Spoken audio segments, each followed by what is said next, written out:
Halo, Assalamualaikum warahmatullahi wabarakatuh. Terima kasih untuk yang sudah datang ke channel aku. Kalau belum subscribe, tolong jangan lupa di subscribe, kemudian bunyikan lonceng, dan jangan lupa kasih like serta komentar biar aku makin semangat ya. Hanya pengganti. Episode 31. Tidak percaya.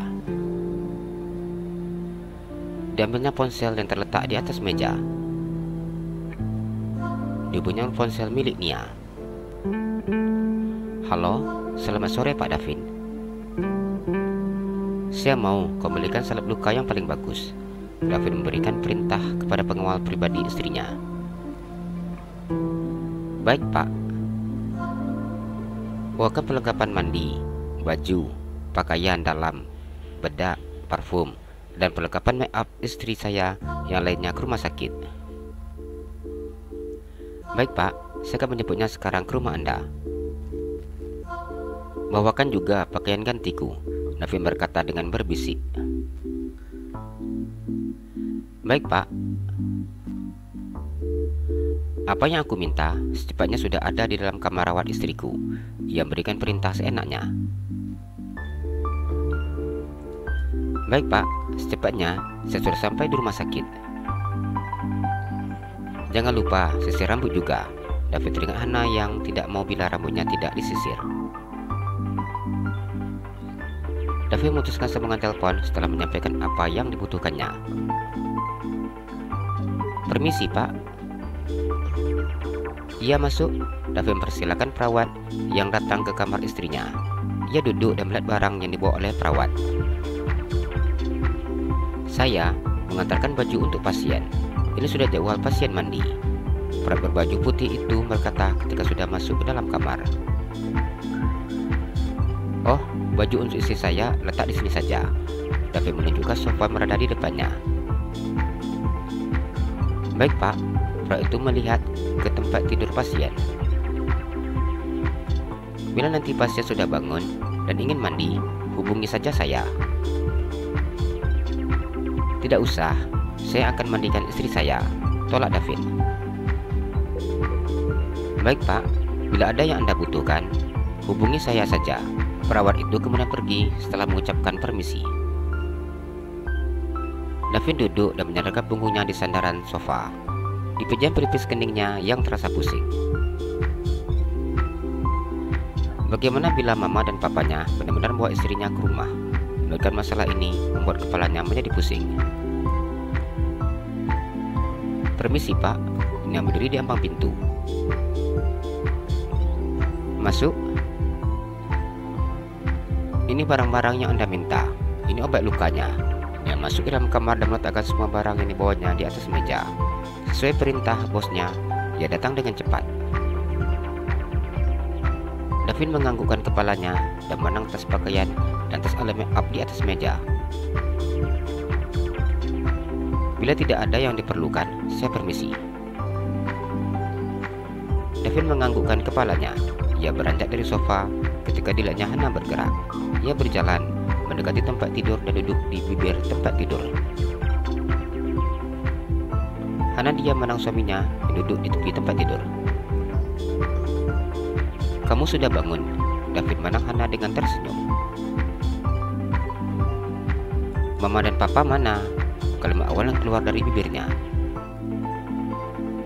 Pulang. David mengulum senyumnya. Lainnya raut wajah kecewa istrinya saat ini. Hana menganggukkan kepalanya. Ada rasa malu ketika menyadari bahwa mimpinya yang ternyata begitu sangat tinggi. Berharap mama dan papa mertuanya menemaninya di rumah sakit. Hana, sadarlah. Kamu hanya menantu. Mama dan papa mertua, kamu sudah mau datang dan melihat kondisi kamu saja sudah cukup. Jangan berharap lebih. Apa kamu mau mandi? Tanya David. Ya Tuan, apakah boleh saya minta tolong panggilkan perawat? Hana menang David dengan tersenyum. David dia memenang istrinya. Sikap tunduk, patuh, sopan, layaknya seorang pelayan kini kembali diperlakukan oleh istrinya. Untuk apa? Saya ingin minta agar pernah membantu saya untuk mandi. Ia berharap tubuhnya akan terasa segar dan ringan selepas mandi. Aku yang akan mandikanmu, David memandang wajah istrinya. Dengan cepat Hana menggelengkan kepalanya. Tidak usah tuan, saya tidak jadi mandi. Bila tangan saya sudah boleh digerakkan, saya akan mandi sendiri. Dengan cepat Hana menolak bantuan yang diberikan oleh suaminya. Mendapat penolakan seperti ini dari istrinya membuat David kesal.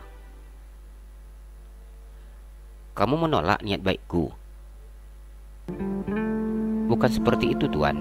Hana bingung untuk menjelaskan kepada suaminya. Ia tidak bisa membayangkan bila suaminya melakukan penyatuan kepadanya saat kondisi tubuhnya lemah seperti ini. Hana sangat mengetahui seperti apa anehnya pria yang menjadi suaminya. Pria itu tidak bisa berpikir dengan apa yang dilakukannya dan melakukan segala sesuatu berdasarkan kemauan tanpa memakai perasaannya. Berada di dekat suaminya seperti ini membuat dirinya selalu dihantui rasa takut yang luar biasa. Bagaimana bila suaminya marah secara tiba-tiba? Membayangkan ini saja sudah membuat tubuhnya terasa lemas. Tanpa terasa, air matanya menetes dengan sendirinya. Melihat wajah istrinya seperti ini membuatnya merasa bersalah. Di pelunya Hana, ia masih terbaring di atas tempat tidur. Hana diam ketika melihat sikap suaminya yang seperti ini. Sampai sekarang, ia tidak bisa membaca pikiran suaminya. Aku tidak akan melakukan apapun kepadamu. Aku hanya sekedar mandikan kamu saja. David mencium kening istrinya dan berusaha meyakinkan Hana. Diusapnya air mata yang menetes di celah mata Hana. Maafkan saya tuan, tapi sepertinya saya tidak usah mandi. Hana tidak mempercayai ucapan suaminya. Ia lebih memilih untuk tidak mandi sama sekali, mengingat ini merupakan hal terbaik untuknya. Apa kamu pikir aku akan suka mencium aroma tubuhmu yang bau? Hana menggelengkan kepalanya. Saya tidak akan dekat-dekat dengan Anda. Saya akan tidur di sini, sedangkan Anda tidur di tempat tidur yang itu. Hana menunjukkan tempat tidur dengan mulutnya. Aku sudah katakan kepadamu, aku tidak suka penolakan yang kau lakukan, David mengingatkan. Saya mohon agar Anda mau memberikan saya libur hingga tangan saya sehat, Hana berkata dengan terbata-bata. Jangankan untuk bekerja, untuk mengurus tubuhmu saja kamu tidak bisa. Jadi, pekerjaan apa yang kamu maksud? David mengurutkan keningnya. Hana kesal ketika mendengar ucapan suaminya. Bila bukan karena ulah David yang membuat dirinya seperti ini, mungkin saat ini ia sudah sampai di kampus untuk bimbingan dengan dosennya. Maksud saya bukan pekerjaan yang seperti itu tuan. Hana menundukkan kepalanya. Lalu pekerjaan apa? David belum mengerti apa saat ini diinginkan istrinya. Tugas saya sebagai istri tuan. Apa kamu pikir kalau aku berselera untuk melakukannya kepadamu di saat kondisimu seperti ini? Hana diam dan menggelengkan kepalanya. Bila pertanyaan ini dipertanyakan oleh orang yang waras, Hana bisa menjawabnya. Namun, bila yang bertanya orang yang tidak waras, sudah pasti ia tidak mampu untuk menjawabnya.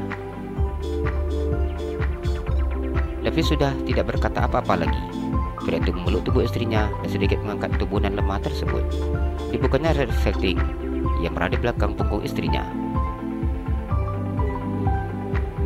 Tuan, saya duduk dulu. Melihat sikap suaminya seperti ini buat ia malu sendiri. David mendengar apa dikatakan oleh istrinya. Pria itu membantu Hana untuk duduk.